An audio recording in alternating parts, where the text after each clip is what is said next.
ಬಾಳ್ಗೆ ಭೂಮಂಡಲ ಬಾಳ್ಗೆ ಭೂಮಂಡಲ ಬಾಳ್ಗೆ ಸಮೃದ್ಧಿಯೊಂದಿಗೆ ಗುರು ಬಾಳ್ಗೆ ಗುರು ನಮ್ಮೊಂದಿಗೆ ಬಾಳ್ಗೆ ವೇದಾದ್ರಿಯಂ. ಆತ್ಮೀಯ ಯೋಗ ಬಂಧುಗಳೇ, ಸರ್ವಶಕ್ತನಾದ ದೈವ ಹಾಗೂ ದೈವಿಕ ತಂದೆ ಗುರು ವೇದಾದ್ರಿ ಮಹರ್ಷಿಯವರನ್ನ ವಂದಿಸಿ, ದೈವಿಕ ಮಹಾಶಕ್ತಿಯ ಕರುಣೆ ಹಾಗೂ ದೈವದ ಕೃಪೆ ನಮ್ಮೊಂದಿಗೆ ಸದಾ ಇರಲಿ ಎಂದು ಹಾರೈಸುತ್ತಾ, ವಿಶ್ವ ಸಮುದಾಯ ಸೇವಾ ಸಂಘ ಕರ್ನಾಟಕ ವಲಯ ಆಯೋಜಿಸಿರುವ ಆತ್ಮ ಸಂಗಮದ ಈ ಸಂಜೆಯ ಕಾರ್ಯಕ್ರಮಕ್ಕೆ ಎಲ್ಲ ಆತ್ಮ ಬಂಧುಗಳನ್ನ ವಿಶ್ವ ಸಮುದಾಯ ಸೇವಾ ಸಂಘ ಕರ್ನಾಟಕ ವಲಯದ ಪರವಾಗಿ ಹೃತ್ಪೂರ್ವಕವಾಗಿ ಸ್ವಾಗತಿಸುತ್ತಿದ್ದೇನೆ. ಆತ್ಮೀಯ ಸ್ನೇಹಿತರೆ, ಈ ದಿನದ ಕಾರ್ಯಕ್ರಮದಲ್ಲಿ ನಮ್ಮೊಂದಿಗೆ ವಿಶ್ವ ಸಮುದಾಯ ಸೇವಾ ಸಂಘದ ಪ್ರಾಧ್ಯಾಪಕರಾದಂಥ ಶ್ರೀಮತಿ ಗೌರಿ ಮೇಡಮ್ ರವರು ಇರುತ್ತಾರೆ. ಇವರನ್ನ ಈ ಕಾರ್ಯಕ್ರಮಕ್ಕೆ ಸ್ವಾಗತಿಸುತ್ತಾ ಇವರ ಬಗ್ಗೆ ಒಂದು ಕಿರು ಪರಿಚಯವನ್ನ ನೀಡಲು ಇಚ್ಛಿಸುತ್ತೇನೆ. ಇವರು ಗೃಹಿಣಿಯಾಗಿದ್ದಾರೆ. ಇವರು 2006ರಲ್ಲಿ ನಮ್ಮ ಸ್ಕೈ ಯೋಗಕ್ಕೆ ಸೇರಿಕೊಂಡಿದ್ದು, ನಮ್ಮ ಸ್ಕೈ ಯೋಗಕ್ಕೆ ಸಂಬಂಧಿಸಿದಂತೆ ಮಾನವನ ಶ್ರೇಷ್ಠತೆಗಾಗಿ ಯೋಗ ಎಂಬ ವಿಷಯದಲ್ಲಿ ಅಡ್ವಾನ್ಸ್ ಡಿಪ್ಲೊಮಾ ಮುಗಿಸಿರುತ್ತಾರೆ. ಇವರು ಬೆಂಗಳೂರು ಶಿವಾನಂದ ಸ್ಕೈ ಸಂಸ್ಥೆಯ ಅಧ್ಯಕ್ಷರಾಗಿದ್ದು, ಕಳೆದ 12 ವರ್ಷಗಳಿಂದ ಈ ಆಧ್ಯಾತ್ಮಿಕ ಸೇವೆಯನ್ನ ಜನರಿಗೆ ನೀಡುತ್ತಿದ್ದಾರೆ.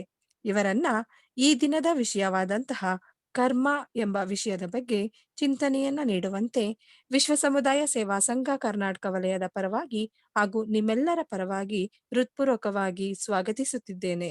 ಬಾಳ್ಗೆ ಸಮೃದ್ಧಿಯೊಂದಿಗೆ ಮೇಡಮ್. ಬಾಳ್ಗೆ ಸಮೃದ್ಧಿಯೊಂದಿಗೆ ಸುಗಂಧನಿ. ಮೇಡಮ್, ಸ್ಟಾರ್ಟ್ ಮಾಡಿ ಮೇಡಮ್. ಓಕೆ. ಬಾಳ್ಗೆ ಭೂಮಂಡಲ, ಬಾಳ್ಗೆ ಭೂಮಂಡಲ, ಬಾಳ್ಗೆ ಸಮೃದ್ಧಿಯೊಂದಿಗೆ ಗುರು ಬಾಳ್ಗೆ ಗುರು ನಮ್ಮೊಂದಿಗೆ.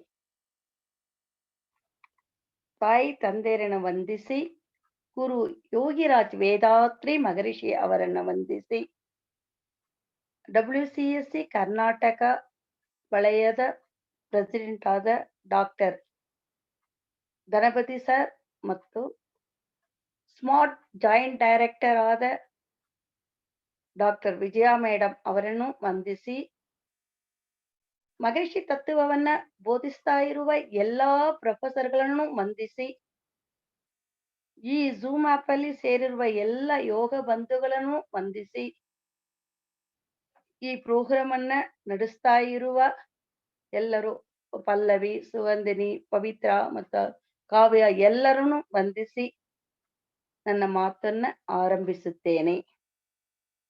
ಇವತ್ತು ನಾನು ಮಾತಾಡಕ್ಕೆ ಬಂದಿರುವ ಸಬ್ಜೆಕ್ಟು ಕರ್ಮ. ಇವಾಗ ಕರ್ಮ ಎಂದರೆ ಏನು,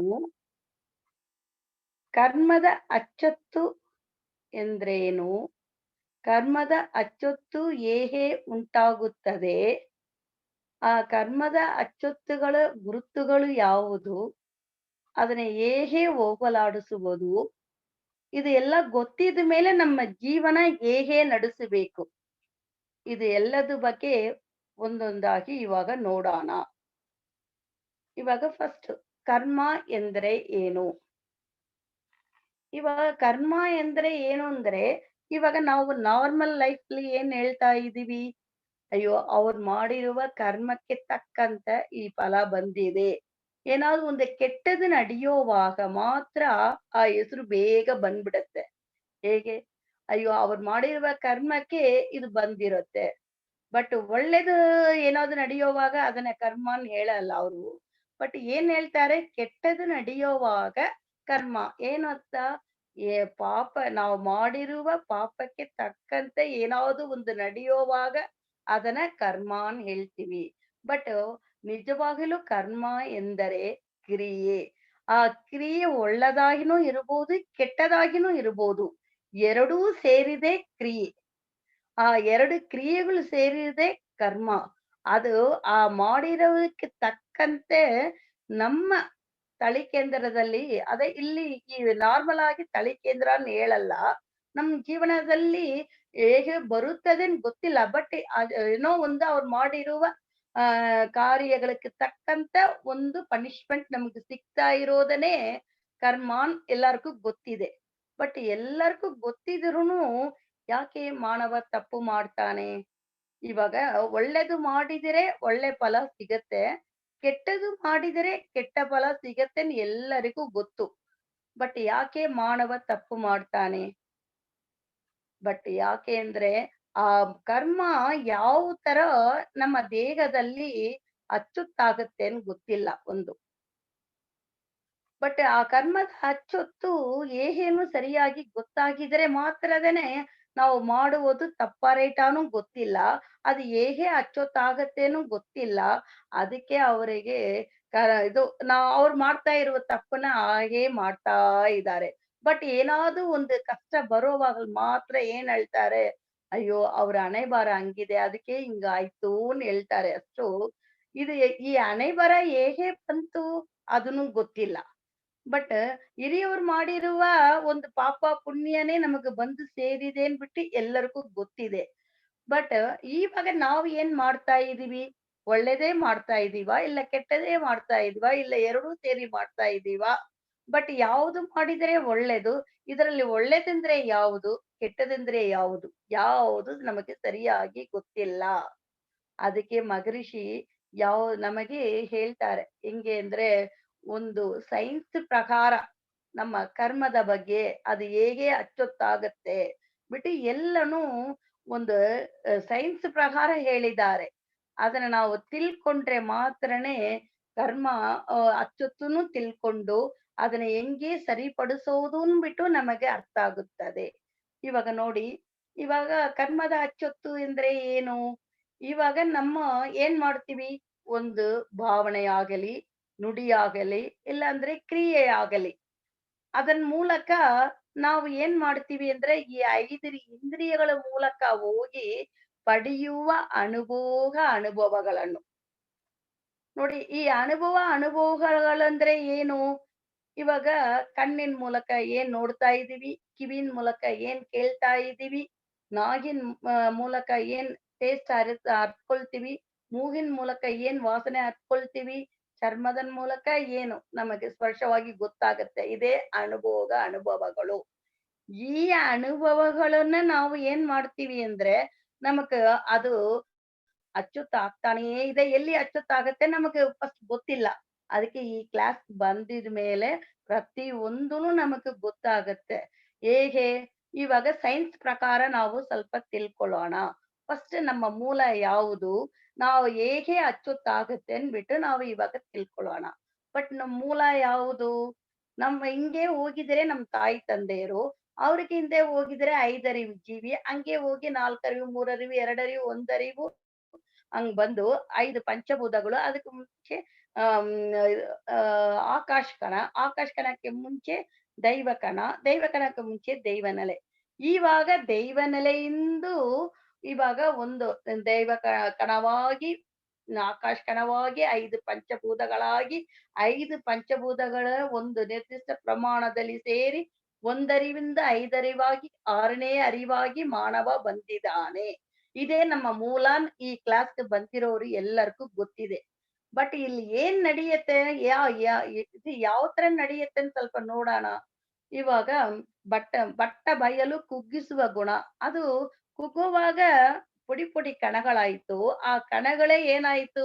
ಸುತ್ತುತ್ತುವ ಶಕ್ತಿ. ಆ ಒತ್ತುವ ಶಕ್ತಿನೇ ಆ ಕಣಕ್ಕೆ ಸುತ್ತುತ್ತುವ ಶಕ್ತಿಯಾಗಿ ಅದು ಏನು ರೊಟೇಷನ್ ಆಯ್ತು. ತಾನೇ ತಾನೇ ಸುತ್ಕೊಳಕ್ಕೆ ಶುರುವಾಯ್ತು. ಶುರುವಾಗವಾಗ ಅಲ್ಲಿಂದ ಒಂದು ಅಲೆ ಹೊರಗಡೆ ಬರುತ್ತೆ. ಬಟ್ ಇದು ಕಂಪ್ರೆಸಿವ್ ಇದು ಕುಗ್ಗುವ ಗುಣ ಎರಡೂ ಸೇರಿನೇ ಅಲ್ಲಿ ಒಂದೊಂದು ದೈವ ಕಣನು ಕಾಂತ ಶಕ್ತಿ ಆಯ್ತು. ಇವಾಗ ನೋಡಿ ಇದೇ ಸೈನ್ಸು. ಹೇಗೆ ಉಂಟಾಯ್ತು ಅಂದ್ಬಿಟ್ಟು ಇಲ್ಲಿ ಸ್ವಲ್ಪ ಚೆನ್ನಾಗಿ ನಾವು ತಿಳ್ಕೋಬೇಕು. ಕುಗ್ಗುವ ಗುಣದಿಂದ ಎಲ್ಲ ಹೋಗಿ ನಮ್ಮ ಏನ್ ಮಾಡ್ತೀವೋ ಅದನ್ನು ನಮ್ಮ ಒಳಗೆ ಕುಗ್ಗಿ ಅಚ್ಚೊತ್ತು ಮಾಡುತ್ತೆ. ಅಲ್ಲೇ ಸ್ಟಾರ್ಟ್ ಆಗತ್ತೆ ನೋಡಿ. ಆ ಕಾಂತ ಶಕ್ತಿ ಗುಣ ಏನಂದ್ರೆ ಅದನ್ನೇ ತಿರ್ಗಾ ಹಿಗ್ಗಿ ಹೊರಗಡೆ ಬರೋವಾಗ್ಲೇನೆ ನಮಕ್ಕೆ ಅದಕ್ಕೆ ತಕ್ಕಂತ ಫಲವಾಗಿ ಹೊರಗಡೆ ಬರುತ್ತೆ. ಆಯ್ತಾ? ಅಲ್ಲೇ ಆ ಕಾಂತ ಶಕ್ತಿ ದೈವ ಕಣಕ್ಕೆ ಯಾವಾಗ ಬಂತೋ, ಅದೇ ಗುಣನೇ ಮಾನವನ ಹತ್ರನು ನಡೀತಾ ಇದೆ. ನೋಡಿ, ಅದೇ ದೈವ ಕಣದಲ್ಲಿರುವ ಕಾಂತ ಶಕ್ತಿನೇ ಒಂದು ಆಕಾಶ ಕಣ ಒಳಗಿಂದ ಹೊರಗಡೆ ಬರೋವಾಗ, ಅದನ್ನೇ 5 ಅದು ಫಸ್ಟ್ 5 ಪಂಚಭೂತಗಳಾಗ ಮಾರುವಾಗ, ಅದನ್ನೇ 5 ಪಂಚಭೂತಗಳಿಂದ ಹೊರಗಡೆ ಬರ್ತಾ ಇರುವ ಕಾಂತ ಅಲೆಗಳೇ 5 ಪಂಚ ತನ್ಮಾತ್ರೆಗಳಾಯ್ತು ಅಂತ ಗೊತ್ತು. ಇವ 5 ಪಂಚ ತನ್ಮಾತ್ರೆಗಳ ಅರ್ತ್ಕೊಳಕ್ಕೆ 5 ಜೀವರಾಶಿಗಳು ಬಂತು ಅಂತ ಗೊತ್ತು. ಬಟ್ ಇವಾಗ ಎಲ್ಲ ಏನ್ ನಡೆಯುತ್ತೆ? ಒಂದು ಕಣ ಸುತ್ತುತ್ತಾ ಇದೆ. ಅದ್ರಿಂದ ಹೊರಗಡೆ ಒಂದು ಅಲೆ ಬರ್ತಾ ಇರುತ್ತೆ. ಬಟ್ ಒಳಗೇನೆ ಏನಿರುತ್ತೆ ಸೆಂಟರ್ ಪಾಯಿಂಟು? ದೈವನೆಲೆಯಾಗಿರುತ್ತೆ. ಇದೇ ದೈವನೆಲೆ ಒಂದೊಂದು ವಸ್ತುಗಳ ಸೆಂಟರ್ ಅಲ್ಲೇನೂ ಇದೆ. ಬಟ್ ಒಂದೊಂದು ಜೀವರಾಶಿಗಳಲ್ಲೂ ಸೆಂಟರ್ ಪಾಯಿಂಟ್ ಆಗಿರುತ್ತೆ. ಬಟ್ ಆಹ್, ಯಾವುದು ಜಡ ವಸ್ತುಗಳಲ್ಲಿ ಇರೋವಾಗ ಆ ಸೆಂಟರ್ ಪಾಯಿಂಟ್‌ಗೂ ಏನು ಅಲ್ಲಿ ಅಚ್ಚೊತ್ತು ಆಗಲ್ಲ. ಬಟ್ ಯಾವಾಗ ಜೀವರಾಶಿಗಳಾಗಿತ್ತು ಆವಾಗ ಆ ಸೆಂಟರ್ ಪಾಯಿಂಟ್‌ಗಳ ಏನಾಗತ್ತೆ ಪಡೆಯುವ ಅನುಭವಗಳ ಅರ್ತ್ಕೊಳ್ಳುತ್ತೆ ಜೀವರಾಶಿಗಳು. ಆ ಏನ್ ಅರ್ತ್ಕೊಳ್ಳುತ್ತೋ ಅದು ಆ ಸೆಂಟರ್ ಪಾಯಿಂಟ್ ಅಲ್ಲಿ ಹೋಗಿ ಅನುಭವವಾಗಿ ಅಚ್ಚೊತ್ತಾಗ್ಬಿಡತ್ತೆ. ಯಾವಾಗ? ಒಂದರಿವಿಂದೇ ಆಗತ್ತೆ. ಬಟ್ ಎರಡರಿವಿಕೆ ಎಂದು ನಾವು ಅಚ್ಚೊತ್ತು ಕೆಟ್ಟದುನು ಸೇರಿರುತ್ತೆ. ಆವಾಗ ಎರಡರಿವಿ ಜೀವಿಂದು ಮಾಡಿರುವ ಎಲ್ಲಾ ಪಾಪ ಅದು ಮಾಡಿರುವ ಪಾಪ ಅದಕ್ಕೆ ಪಾಪ ಪುಣ್ಯ ಇಲ್ಲ. ಯಾಕೆಂದ್ರೆ ಅದು ಜೀವಿಸಬೇಕು ಅದೇ ತರ. ಅದಕ್ಕೋಸ್ಕರ ಅದಕ್ಕೆ ಪಾಪ ಪುಣ್ಯ ಇಲ್ಲ. ಬಟ್ ಅಲ್ಲಿ ಸೆಂಟರಲ್ಲಿ ಅನುಭವಗಳು ಅಚ್ಚೊತ್ತಾಗಿದೆ ಅಲ್ವಾ? ಅದು ಹಂಗೆ 3 ಅರಿವು, 4 ಅರಿವು, 5 ಅರಿವಕ್ಕೂ ಆ ಆ ಅಚ್ಚೊತ್ತುಗಳನ್ನು ಸೇರಿ ಮಾನವನಾಗಿ ಬಂದಿರುವಾಗ ಮಾನವನಿಗೂ ಅಲ್ಲಿ ಏನೆಲ್ಲ ಅಚ್ಚೊತ್ತುಗಳಾಗಿದೆಯೋ ಅದನ್ನು ಇವನಿಗೂ ಇವನಿಗೆ ಅಚ್ಚೊತ್ತಾಗಿ ಅದನ್ನೇ ಹೊರಗಡೆ ಬರೋವಾಗ ಅನುಭವಗಳಾಗ ಅವನಿಗೆ ಬರುತ್ತಂತೆ. ಯಾವಾಗ ನಮಗ್ ಗೊತ್ತಾಯ್ತು ಈ ಕ್ಲಾಸ್ ಬಂದಿದ ಮೇಲೆ ನಾವು ಯಾವಾಗ ಅನಿಮಲ್ಸ್ ಇಂದೇ ಬಂದ್ಬಿಟ್ಟಿದೆ ಅಚ್ಚೊತ್ತು ಗೊತ್ತಾಯ್ತು. ಏನಂದ್ರೆ ಅನಿಮಲ್ಸ್‌ಗೆ ಏನಾಗತ್ತೆ ಅದಕ್ಕೆ ಅದೇ ಅನಿಮಲ್ಸ್ ಪ್ರಾಣಿಗಳ ಅಚ್ಚೊತ್ತಂದ್ರೆ ಏನು? ಒಂದು ಪ್ರಾಣಿನ ಹೋಗಿ ಹಿಂಸೆ ಮಾಡೋದು, ಕೊಲೆ ಮಾಡೋದು, ಅದು ಬಾಳುವ ಸ್ವತಂತ್ರವನ್ನ ಕಿತ್ಕೊಳ್ಳೋದು, ಇತರ ವಸ್ತುಗಳನ್ನ ಈ ತರ 4 ಗುಣಗಳನ್ನೇ ಪ್ರಾಣಿಗಳ ಅಚ್ಚೊತ್ತು ಹೇಳ್ತೀವಿ. ಈ ಅಚ್ಚೊತ್ತು ಪೂರ್ತಿ ಎಲ್ಲಿ ಇವಾಗ ಇದೆ? ಮಾನವನಾಗಿ ಹುಟ್ಟುವಾಗ ಆಲ್ರೆಡಿ ಮಾನವನ ಸೆಂಟರ್ ಪಾಯಿಂಟ್ ಆಗಿರುವ ಅದಕ್ಕೆ ಹೆಸರೇ ತಳಿ ಕೇಂದ್ರ. ಅದನ್ನೇ ದೈವ ನೆಲೆ.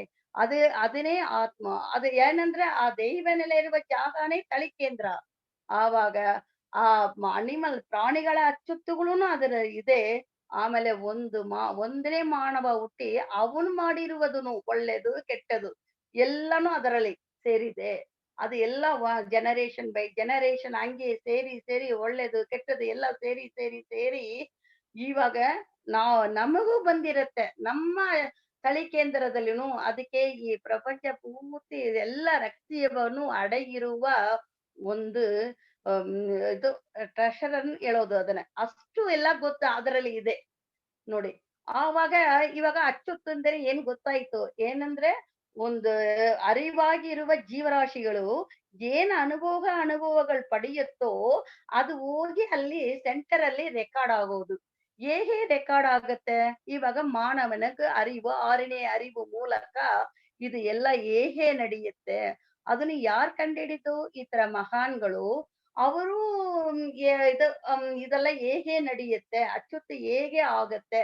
ಇದೆಲ್ಲ ಅವ್ರು ಕಂಡುಹಿಡಿಯುವಾಗ ಅದನ್ನು ನಮ್ಮ ಮಗರಿಷಿ ಇನ್ನು ಮುಂದೆ ಸೈನ್ಸ್ ಪ್ರಕಾರ ಹೇಳ್ತಾರೆ. ಇವಾಗ ನಾವು ಏನ್ ಮಾಡ್ತೀವಿ 5 ಇಂದ್ರಿಯಗಳ ಮೂಲಕ ಅನುಭವ ಪಡಿತೀವಿ ಅಂತ ಫಸ್ಟೇ ಗೊತ್ತು.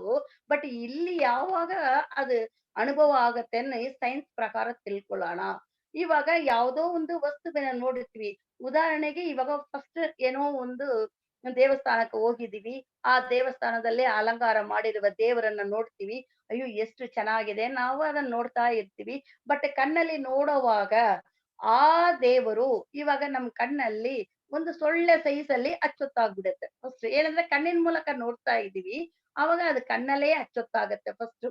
ಆಮೇಲೆ ಅದು ಏನಾಗತ್ತಂದ್ರೆ ಇವಾಗ ಮೆದುಳಲ್ಲಿ ಏನಿದೆ? ಅದೇ ಕಾಂತ ಶಕ್ತಿ. ಇವಾಗ ನೋಡಿ ನೋಡ್ತಾ ಇರೋದನ್ನ ಏನ್ ಹೇಳ್ತೀವಿ? ಅದು ನಮ್ಮ ಒಳಗೆ ಇರುವ ಪ್ರಾಣ ಸುತ್ತಿ ಅಲೆಯಾಗಿ ಬರ್ತಾ ಇದೆ.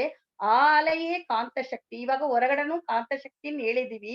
ಅದು ಯೂನಿವರ್ಸಲ್ ಮ್ಯಾಗ್ನೆಟಿಸಮ್. ಒಂದು ಆಕಾಶಕದಿಂದ ಹೊರ ಬರ್ತಾ ಇರೋದು. ಅದೇ 5 ತನ್ಮಾತ್ರೆಗಳ ಹೊರಗಡೆ ಇರುತ್ತೆ. ಅದನ್ನೇ ನಮ್ಮೊಳಗೇನು 5 ತನ್ಮಾತ್ರೆಗಳಾಗ ಕನ್ವರ್ಟ್ ಮಾಡಕ್ಕೆ ಅದೇ ಕಾಂತಶಕ್ತಿ ನಮ್ಮೊಳಗೆ ಜೀವಕಾಂತ ಶಕ್ತಿಯಾಗಿ ಇಟ್ಟು ಇವಾಗ ಆ ಕಾಂತಶಕ್ತಿನೇ ಇವಾಗ ಏನಾಗತ್ತಂದ್ರೆ ಕಣ್ಣುಗಳ ಮೂಲಕ ಹೋಗಿ ಇವಾಗ ಏನ್ ನೋಡ್ತಾ ಇದೆ ಅನ್ಬಿಟ್ಟು ಅರ್ತ್ಕೊಳ್ಳೋದು ಯಾರು? ಅದೇ ಕಾಂತಶಕ್ತಿ ಮೆದುಳು ಮೂಲಕ ಹೋಗಿ ಮೆದುಳು ಇವಾಗ ನಾನ್ ಏನ್ ನೋಡಿದೀನಿ ಅರ್ಥಕೊಳತ್ತೆ. ಈ ತರ ಮೆದುಳು ಮೂಲಕ ಅರ್ಥಕೊಳ್ಳೋದು ಯಾರು? ಅದೇ ಕಾಂತಶಕ್ತಿ. ಇವಾಗ ಯಾರು ನೋಡ್ತಾ ನೋಡೋದನ್ನ ನೋ ನೋಡಿ ಇದು ಯಾರೂನು ಕಣ್ಣಿನ ಮೂಲಕ ನಡೀತಾ ಇರುವ ಅದೇ ಅರ್ಥಕೊಳ್ಳೋದ ಅದೇ ರೆಕಾರ್ಡ್ ಆಗೋದುನು ಕಾಂತಶಕ್ತಿನೇ. ಇವಾಗ ಮೆದುಳು ಮೂಲಕ ಯಾರನ್ನ ತಿಳ್ಕೊಳ್ಳೋದಕ್ಕೆ ಮನಸ್ಸು ಹೇಳ್ತೀವಿ. ಆ ಮನಸ್ಸಾಗಿ ಇರೋದುನು ಜೀವಕಾಂತ ಅದೇ ಕಾಂತಶಕ್ತಿನೇ. ಇವಾಗ ಅಲ್ಲಿ ರೆಕಾರ್ಡ್ ಆಗಿರೋದು ಏನ್ ಮಾಡುತ್ತೆ? ನಮ್ಮ ದೇಹದ ಪೂರ್ತಿ ಸುತ್ಕೊಂಡಿರುವ ಸುತ್ತಿ ಸುತ್ತಿ ನಮ್ಮ ದೇಹದ ಸೆಂಟರ್ ಪಾಯಿಂಟ್ ಅಲ್ಲಿ ದಟ್ಟತೆ ಆಗಿರುವ ತಳಿ ಕೇಂದ್ರದ ಆಗಿರುವುದನ್ನು ಅದನ್ನು ಕಾಂತಶಕ್ತಿನೇ. ಇವಾಗ ಆ ಕಾಂತಶಕ್ತಿ ಹೋಗಿ ಇವಾಗ ನಾವು ಏನ್ ನೋಡಿದೀವೋ ಅದು ರೆಕಾರ್ಡ್ ಆಯ್ತು. ಯಾರು ಆ ದೇವರನ್ನ ನೋಡಿದೀವಿ. ಆ ದೇವರ ರೂಪ ಚೆನ್ನಾಗಿ ಅಲ್ಲಿ ಅದೇ ರೂಪ ಒಂದು ಇವಾಗ ಅಲೆಯಾಗಿ ರೆಕಾರ್ಡ್ ಆಗ್ಬಿಟ್ಟಿದೆ. ಬಟ್ ಇದು ಗೊತ್ತಾಗಲ್ಲ. ನಾವು ನೋಡಕ್ಕ ಆಗಲ್ಲ. ಏನೋ ಕಾಂತಶಕ್ತಿ ಆ ಶಕ್ತಿನೇ ನೋಡಕ್ಕಾಗಲ್ಲ. ಬಟ್ ರೆಕಾರ್ಡ್ ಆಗಿದ್ನು ನೋಡಕ್ಕಾಗಲ್ಲ.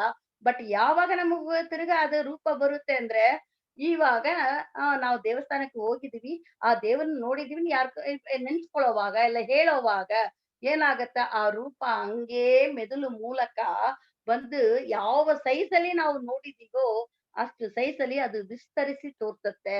ಆವಾಗ ಯಾವಾಗ ಇವಾಗ ರೆಕಾರ್ಡ್ ಆಗಿರೋದು ಗೊತ್ತಾಗಲ್ಲ. ಬಟ್ ಅದೇ ಮನಸ್ಸಿನ ಭಾವನೆ ಆಗಿರೋದು ನಮಗೆ ಗೊತ್ತಿರತ್ತೆ. ಬಟ್ ಯಾವ ತರ ನೋಡಿರೋದು ಯಾವುದು ನಾವು ಅನುಭವಿಸಕ್ಕಾಗತ್ತ. ಅದಕ್ಕೆ ಅನುಭವಗಳ ಅನುಭವಿಸೋದು ಯಾರು?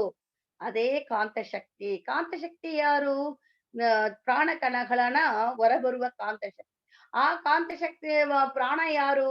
ದೈವ ನೆಲೆಯಲ್ಲಿರುವ ಆಕಾಶ ಕಣನೇ ನಮ್ಮ ಒಳಗೆ ಪ್ರಾಣವಾಗಿದೆ. ಹೊರಗಡೆ ಇರುವ ಆಕಾಶ ಕಣ ಯಾವುದು? ದೈವಿಯ ಕಣಗಳ ಒಕ್ಕೂಟ. ದೈವಿಯ ಕಣ ಯಾರು? ಬಟ್ಟಬಯಲು. ಆವಾಗ ಬಟ್ಟಬಯಲಾಗಿ ದೈವನೆಲೆಯಾಗಿ ಇರೋದೇ ನಮ್ಮೊಳಗೆ ಪ್ರಾಣವಾಗಿದೆ. ಅದೇ ಶಕ್ತಿಯಾಗಿದೆ. ಅದೇ ಮನಸ್ಸಾಗಿ ಇದ್ದು ಎಲ್ಲವನ್ನೂ ಅರ್ತ್ಕೊಳ್ಳತ್ತೆ. ಅದನ್ನೇ ಶಕ್ತಿಯಾಗಿ ಒಂದು ಕಣ್ಣಿನ ಮೂಲಕ ಯಾರನ್ನ ಅರ್ತ್ಕೊಳ್ಳುತ್ತೆ, ಕಿವಿನ ಮೂಲಕ ಕೇಳುತ್ತೆ. ಬಟ್ ಒಂದೊಂದುನು ಈ ತರ ಹೋಗಿ ರೆಕಾರ್ಡ್ ಆಗ್ತಾ ಇರೋದಲ್ಲ. ತಿರುಗಿ ತಿರುಗಿ ನಾವು ರೀಕಾಲ್ ಮಾಡ್ತಾ ಇರೋವಾಗ ನಮಗೆ ಈಚೆ ಬರ್ತಾ ಇದೆ ಅಂದ್ಬಿಟ್ಟು ಇವಾಗ ನಾವು ಇದೇ ಏನು ಮೆದುಳಲ್ಲಿ ಏನ್ ನಡೆಯುತ್ತೋ ಅದನ್ನು ತಿರ್ಗಾ ಹೋಗಿ ರೆಕಾರ್ಡ್ ಆಗುತ್ತೆ ಅಂದ್ರೆ, ಇವಾಗ ನಾವು ಒಂದು ಯೋಚನೆ ಮಾಡ್ತೀವಿ ಒಳ್ಳೇದೋ ಕೆಟ್ಟದೋ. ಅದನ್ನು ಹೋಗಿ ಏನಾಗತ್ತೆ ರೆಕಾರ್ಡ್ ಆಗ್ತಾ ಇರುತ್ತೆ. ಪದೇ ಪದೇ ಏನೆಲ್ಲ ನಾವು ನೆನ್ಸ್ಕೊಳ್ತೀವೋ ಅದನ್ನೂ ಹೋಗಿ ಅಚ್ಚೊತ್ತು ಆಗ್ತಾನೇ ಇದೆ ನಮ್ ತಳಿ ಕೇಂದ್ರದಲ್ಲಿ. ಅದನ್ನೇ ತಿರ್ಗಾ ಏನಾಗತ್ತೆ ನಮಗ್ ಭಾವನೆಯಾಗಿ ರಿಪೀಟ್ ಬರ್ತಾ ಇದೆ. ಇವಾಗ ಇದರಲ್ಲಿ ಯಾರು ಆ ಕಾಲದಲ್ಲಿ ಏನ್ ಹೇಳಿದ್ರು? ಮಾಡಿರುವ ತಪ್ಪುக்கு ಪನಿಷ್ಮೆಂಟ್ ಪಾಪ ಮಾಡಿದ್ರೆ ಅದೇ ಕೆಟ್ಟದು ಮಾಡಿದರೆ ಪಾಪ, ಒಳ್ಳೇದು ಮಾಡಿದರೆ ಪುಣ್ಯ ಸಿಗತ್ತೆ ಅಂತ ಹೇಳಿದ್ರು. ಈ ಪಾಪಕ್ಕೆ ತಕ್ಕಂತ ಪನಿಷ್ಮೆಂಟ್ ಯಾರ್ ಕೊಡೋದು? ನಾವು ಸತ್ತದ ಮೇಲೆ ಚಿತ್ರಗುಪ್ತ ಕೊಡ್ತಾನೆ, ಲೆಕ್ಕ ಬರೀತಾನೆ ಅಂತ ಹೇಳ್ತಾರೆ. ಚಿತ್ರಗುಪ್ತ ಇವಾಗ ಇರುವ 740 ಕೋಟಿ ಜನಗಳಿಗೆ ಅವ್ರು ಬಂದು ಸಪ್ರೇಟ್ ಬರಿಯಕ್ ಆಗತ್ತಾ?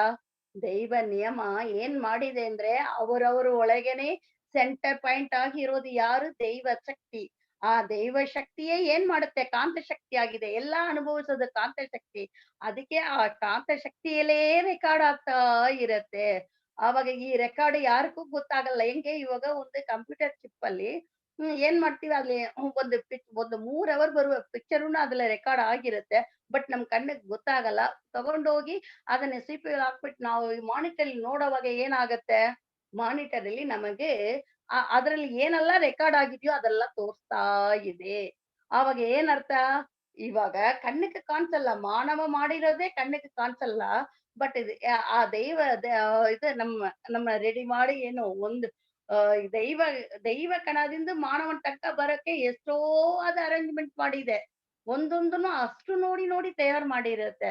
ಅದಕ್ಕೆ ಮಾನವನಾಗಿ ಬಂದಿರೋವಾಗ ಎಲ್ಲಾ ರೆಕಾರ್ಡು ಅದ್ರಲ್ಲಿ ಇದೆ ಅನ್ನೋವಾಗ, ಇವಾಗ ಹಿಂಗೆ ನಮ್ಗ್ ಸೈನ್ಸ್ ಪ್ರಕಾರ ಮಗರಿಷಿ ಹೇಳೋವಾಗ, ಇವಾಗ ನಮಗ್ ಗೊತ್ತಾಗತ್ತೆ. ಒಂದು ಭಾವನೆ ಮೂಲಕ ನಾನ್ ಏನ್ ಯೋಚನೆ ಮಾಡ್ತೀನೋ, ಅದೂನು ಅದು ಒಳ್ಳೇದಾಗಿದ್ರೆ ಅದು ಒಳ್ಳೇದಾಗಿ ರೆಕಾರ್ಡ್ ಆಗತ್ತೆ. ಕೆಟ್ಟ ಭಾವನೆಗಳು ಏನೆಲ್ಲ ನಾನು ಇದು ಯಾರಿಗೂ ಗೊತ್ತಿರತ್ತೆ ಭಾವನೆಗಳು ನಾವ್ ಅನ್ಕೊಂಡಿರ್ಬೋದು. ಬಟ್ ಅದನ್ನು ಹೋಗಿ ರೆಕಾರ್ಡ್ ಆಗ್ಬಿಡತ್ತೆ. ರೆಕಾರ್ಡ್ ಆಗಿದ್ಮೇಲೆ ಅದು ಏನಾಗತ್ತೆ ತಿರ್ಗಾ ಈಚೆಗ್ ಬಂದು ಅದೇ ತರ ಕೆಲ್ಸ ಮಾಡೋದಕ್ಕೆ ನಮ್ಗೆ ಶುರು ಮಾಡುತ್ತೆ. ಇವಾಗ ಉದಾಹರಣೆಗೆ ಇವಾಗ ಏನ್ ಮಾಡ್ತೀವಿ ಅಂದ್ರೆ, ಇವಾಗ ಇದು ನೋಡುವ ಏದೋ ಒಂದು ವಯಸ್ಸಲ್ಲಿ ಒಂದು 20 ವಯಸ್ಸಲ್ಲಿ ಒಂದು ನೋಡುವ ಹುಡುಗಿ ಎಲ್ಲ ಚೆನ್ನಾಗಿದ್ದಾರೆ. ಇಲ್ಲ ಹುಡುಗ ಲೇಡೀಸ್ ಇವಾಗ ಈ ಕಾಲದಲ್ಲಿ ಇಬ್ರು ಒಂದೇ. ಬಟ್ ನೋಡುವಾಗ ಅವ್ರು ನೋಡಿರುವ ಒಂದೊಂದನ್ನು ಅವ್ರು ಕೆಟ್ಟ ಭಾವನೆಯಲ್ಲಿ ನೋಡಿದಾರೋ, ಯಾವ ತರ ರೀತಿಯಲ್ಲಿ ನೋಡಿದ್ದಾರೋ ಎಲ್ಲವನ್ನೂ ರೆಕಾರ್ಡ್ ಆಗಿರುತ್ತೆ. ಬಟ್ ಅವ್ರು ಅನ್ಕೊಂಡಿರೋದು ನಾನು ಅವ್ರ ಬಗ್ಗೆ ಏನೇನೆಲ್ಲ ಭಾವನೆ ಮಾಡಿದ್ರೆ ಯಾರಿಗೂ ಗೊತ್ತು ಅಂದ್ಬಿಟ್ಟು ರೆಕಾರ್ಡ್ ಮಾಡಿ ಇಟ್ಬಿಡ್ತಾರೆ. ಬಟ್ ಇದು ಎಲ್ಲಿ ಹೋಗುತ್ತೆ?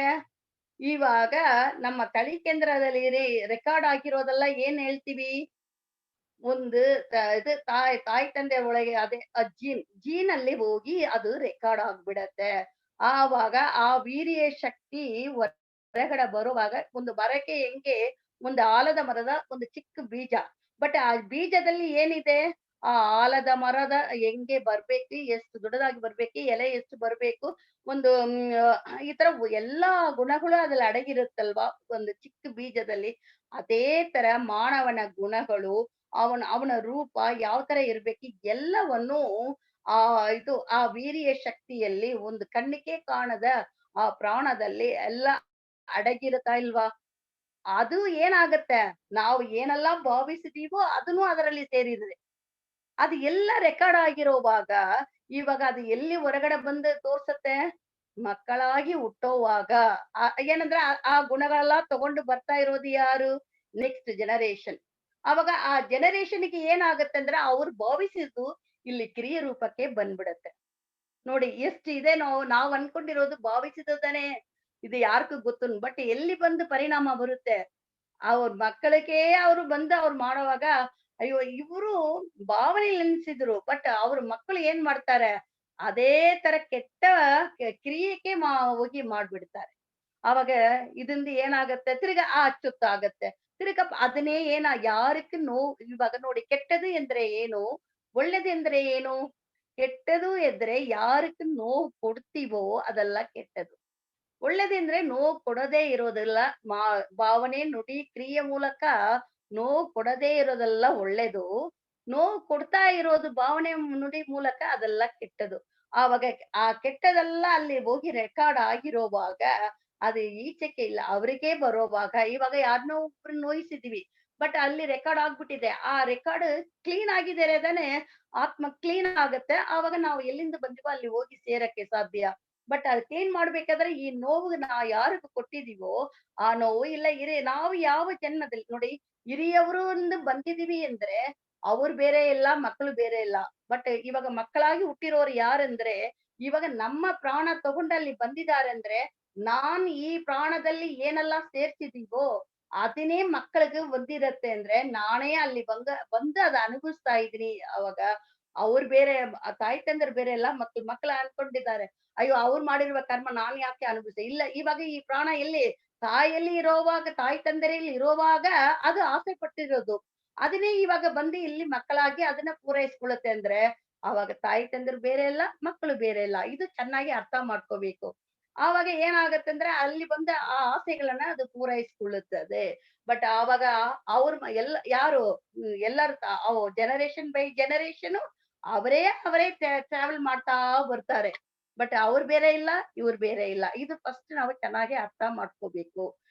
ಇವಾಗ ಅದು ಬಂದಿರೋದು ಯಾವ್ದು ಇವಾಗ? ನೆಕ್ಸ್ಟ್ ಅದಕ್ಕೆ ಯಾಕೆ ನಾವು ಹುಟ್ಟಿ ಬರ್ತೀವಿ? ಒಂದೊಂದು ಜನ್ಮದಲ್ಲೂನು ನಮಗೆ ದೇವ್ರು ಏನ್ ಕೊಟ್ಟಿದ್ದಾರೆ? 6ನೇ ಅರಿವು ಕೊಟ್ಟಿದ್ದಾರೆ. ಅದು ಲಾಸ್ಟ್ ಅಲ್ಲಿ ಇವಾಗ ನೋಡೋಣ.